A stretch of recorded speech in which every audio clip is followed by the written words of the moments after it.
Madeleine nous a rejoint pour nous parler d'un événement. Alors celui-ci, je suis tombé sur les fesses, comme on peut dire dans mon jargon à moi.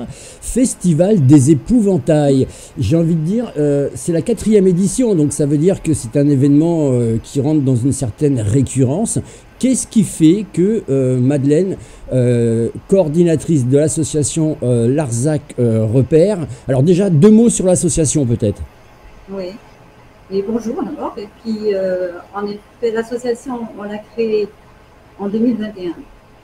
Et c'est une association où je suis la seule retraitée. Ça, c'est quand même à signaler parce que c'est que des quarantenaires, cinquantenaires qui sont dans l'association. Et l'idée, c'était au départ de faire un événement important, mais surtout aussi de faire un café associatif.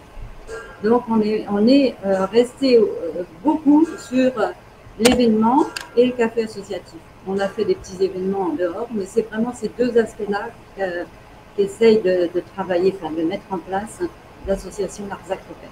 Bon, voilà, comme ça on en sait un petit peu plus sur cette association-là. Maintenant, on va parler de ce festival des épouvantails, parce que en regardant un petit peu le programme, c'est vrai que c'est un vrai festival avec cette originalité.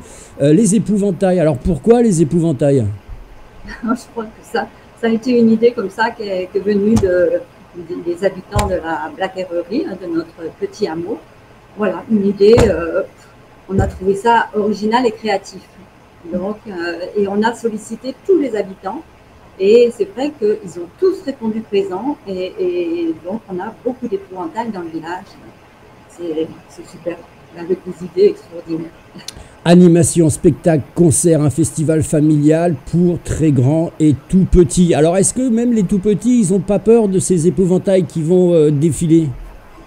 Oh, ben ça fait partie du jeu. Il y en a qui auront peur, hein, un petit peu.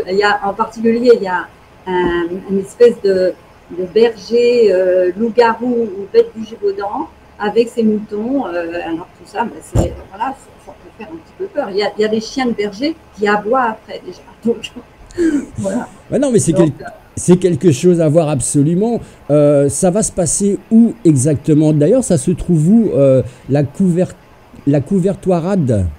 Alors, la Couvertoirade, c'est une commune qui est tout à fait au sud du plateau du Larzac et elle est constituée de 7 hameaux.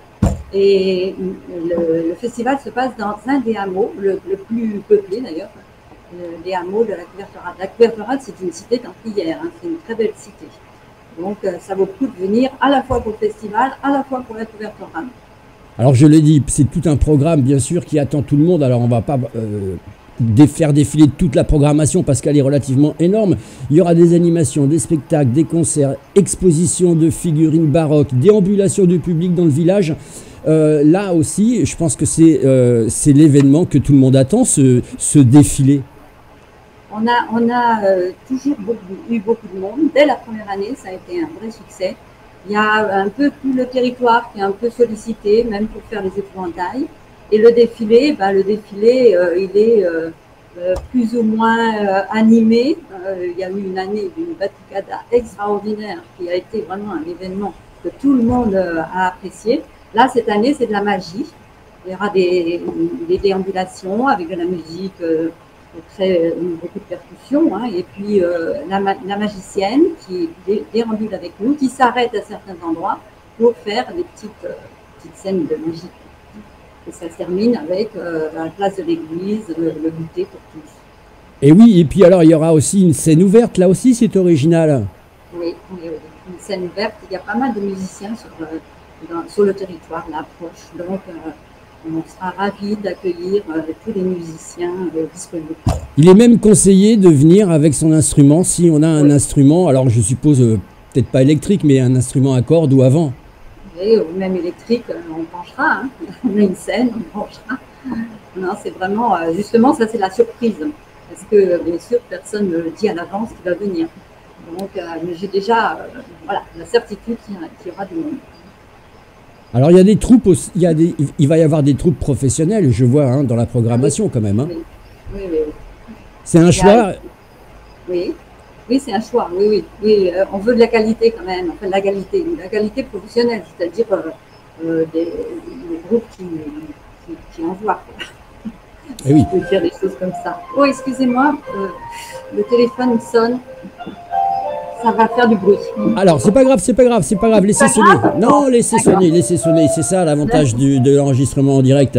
C'est que ça peut sonner comme ça. On en était bien sûr à toute cette programmation qu'on évoquait avec bien sûr un beau final en musique. Là aussi, c'est un choix délibéré d'avoir un petit peu de la musique pour tous, hein, grands et petits. Oui, c'est très musical comme festival. Hein, on s'est branché sur la musique tout de suite. On a un musicien dans l'association. Et on a des amis musiciens, donc on a beaucoup branché sur la musique depuis le début. Et alors une chose importante aussi là qu'il faut signaler, parce que c'est bien marqué, que vous avez le soutien de la mairie, de la communauté de communes et de la médiathèque. Et alors j'ai trouvé ça plutôt fort sympathique, c'est marqué ouvert à tous, animaux admis en laisse. Ça aussi c'est bien. Et oui, ça. Oui, bon, qu'est-ce que c'est qui vous... Cette petite phrase « animaux admis en laisse ». Il y a beaucoup d'événements où on interdit, par exemple, les animaux. Ça peut être... et ça, c'est réfractaire. Hein. Ça veut dire que le fait de ne pas admettre les animaux, il y a des gens qui ne viennent pas parce qu'ils veulent venir avec leurs chiens. Donc, je tenais à vous le signaler. C'est bien de l'avoir mis sur la programmation. Et puis, le soutien de la mairie, de la communauté de communes et de la médiathèque, ça a été un soutien délibéré dès la première ? Oui, dès la première. On a fait des demandes, bien sûr, mais la mairie est très solidaire de ces événements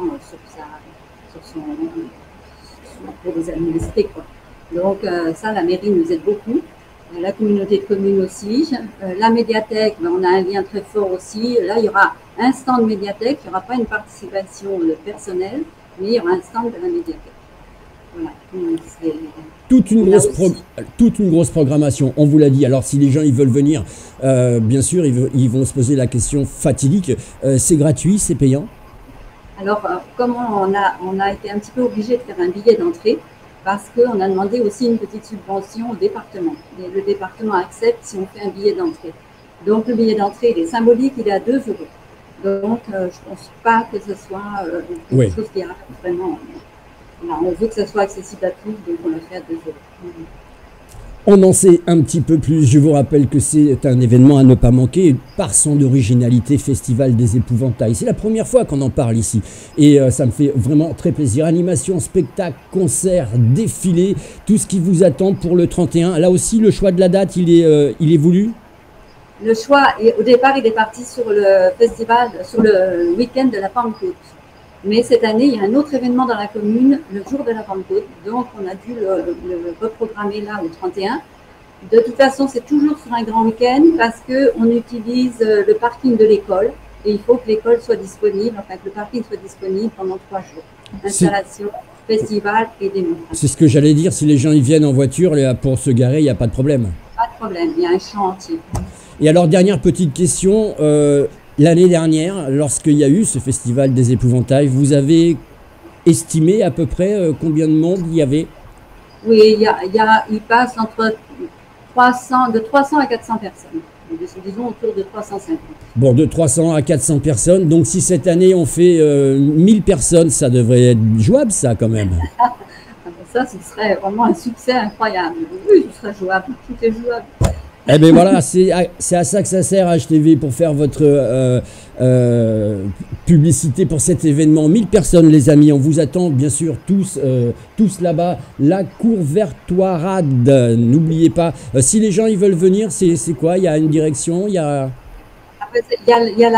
l'autoroute A75 hein, et il faut la prendre et c'est la sortie 48. Ben voilà. Et ben voilà, on sait tout avec Madeleine. Merci beaucoup Madeleine. Je vous rappelle que vous pouvez faire gagner un reportage avec une équipe de télé et de journalistes qu'on enverra directement sur place pour relayer encore plus l'information et l'événement. Il vous suffit de voter, vous le voyez en haut à droite de l'écran, le chiffre numéro 3 dans les commentaires. Votez les amis. Merci beaucoup Madeleine. Merci à vous. Au revoir.